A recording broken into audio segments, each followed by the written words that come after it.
Hey guys, welcome to the coding lecture brought to you by Newton School. So, a quick introduction of myself. I am Aditya Rajiv and I am incoming software engineer in Boeing, India.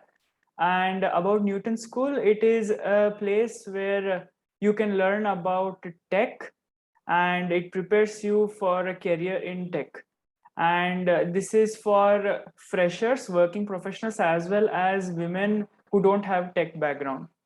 And talking about Launchpad, it is an initiative by Newton School to provide basic programming courses from scratch to people who are like college students, freshers, and who want to get a better job. For those people, absolutely free of cost. So this video is also a part of that project, and you can find this video in the Launchpad section in the Newton School website. Okay, so I would like to now start the course. It will be on object-oriented programming, and I will be sharing all my knowledge with you, whatever I had read, and it will be specifically for interviews, placements only. And this course will be kind of rapid. I expect you to know basics of C++ or Java or any such languages. And I'll be sharing all my knowledge, which was helpful in clearing the interviews that I sat for. Okay, so object-oriented programming for placements. What are the topics that we're going to discuss in this video? We'll see what is object-oriented programming. We'll see why do we need object-oriented programming. What is the difference between procedural programming and object-oriented programming? And why is OOP so famous? So this is an introductory video, and this is mainly for people who are starting to learn object-oriented programming. If you are a person who already has some slight knowledge, it's okay, it will be a good revision for you. In the upcoming videos, we'll talk more about classes, objects, inheritance, virtual functions, runtime polymorphism, and complex things like that. And I'll also be giving quizzes, assignments, and whatever I had prepared for, the online tests that happen. Object-oriented programming is asked in that. So I will be sharing with you some tips how to solve such questions. Okay, so it is going to be a fun course, and it is going to be quite rapid so that you can boost your preparation. So let us see what is object-oriented programming. It is basically a programming style which revolves around real-world entities known as objects. So, for example, consider that you have a box, okay, and now you want to know like what are the dimensions of this box, what is the volume, what is the weight, all those things. And also consider that you have a truck. Okay, now truck will also have some dimensions. It will have a capacity, how many boxes to keep, all those things.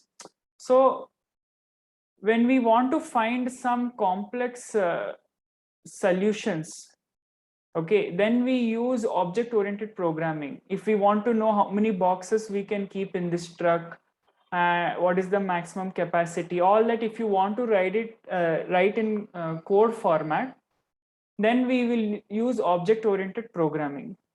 It is more helpful in solving complex problems because those problems are broken into sub-problems. So it is also known as modular structure. And it also helps in code readability and scalability because you will group all the similar entities together, and that group is mainly like classes. We'll talk about classes more in the next videos. Okay, so suppose this box is there. Now you have all the attributes of this box like height, width, and volume, and all those things. You want to do some operations on this box, and then there is another object truck. This also has some dimension. You want to connect these two objects to solve problems. So you can see that I am trying to give an example of real world situation, and OOP is best suited for real world only. So why do we need OOP? The earlier methods of programming had a lot of loopholes. So earlier methods were procedure oriented programming, and procedure oriented programming is like writing a set of instructions and not organizing the code properly. So object oriented programming will help in organizing the code in a very neat manner, so that other programmers can start using the code that you have written directly and can build on that. That is why it becomes more scalable. So data and functions are also bound together, and this helps in solving those problems at a modular level only. And see, every problem solving needs some basic rules. Like you cannot solve a problem in your own way without telling what design you have used. You need to have some rules so that another person who wants to learn from your programming module can learn and can implement based on that. So OOP provides a structure, it provides basic rules which are accepted universally. So what is the difference between object-oriented programming and procedural programming? In object-oriented programming, data and functions can be added easily. Why? Because it has been divided into modular structure. That means the data is not freely available in the entire program. It is inside a class, it is inside a group. Okay, and in procedural language, it is just a set of instructions.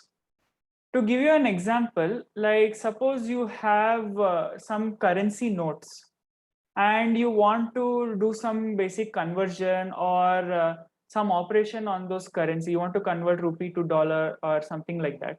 Now, if you have only rupee and dollar, then you can prefer procedural language because there is only like very less entities. But now if I add in more number of currencies, such as maybe a dirham or euro or any other currency, and you want to convert one currency to another, then you have to keep writing different set of codes again and again. So you have to do a lot of instruction and a lot of manual work. So you cannot add data so easily, whereas in OOP you can add data very easily with the help of something known as templates, class templates, which we'll be discussing later on. I don't want to like stress too much now.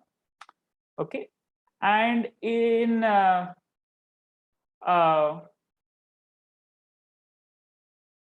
object-oriented programming, data is given more importance than function. Everything revolves around data only. But in procedural language, functions are given more importance than data.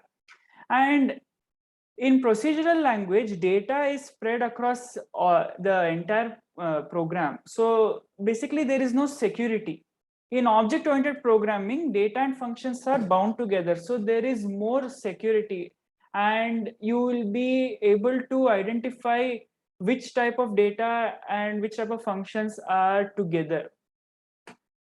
There is also concept of code reusability in object-oriented programming, which can be done with the help of inheritance, which we will be discussing later. But in procedural language, there is no code reusability. So some examples of procedural language is C, Fortran, Pascal, and object-oriented programming is C++, Java, Python, and yeah. So why is OOP so popular? Because it is more secure and it is based on real world applications. So as products are increasing, services to products are there, more real world problems can be solved by writing softwares only. So it is more preferred object-oriented programming. And complex pieces of code can be easily maintained and reused. It can, it also allows a runtime definition of methods. It is possible to easily modify instances of data. And also it has a lot of applications in real-time systems, simulation, and object-oriented database. Also in the recent field that have taken boom, that is data science and AI system. So all these, things that are evolving a lot, they mainly depend on object-oriented programming. The core principles are OOP only. So I hope you got a quick understanding of OOP, what is the need, and why we are using it more with some real life examples. I hope this lecture was a little interesting. And if you really liked it, hit the like button. Please subscribe to the channel and share it with all your friends as much as possible. If there is any mistake in the video that I have made, please do let me know in the comment section. And please share it with your friends. Okay, that's all for this video.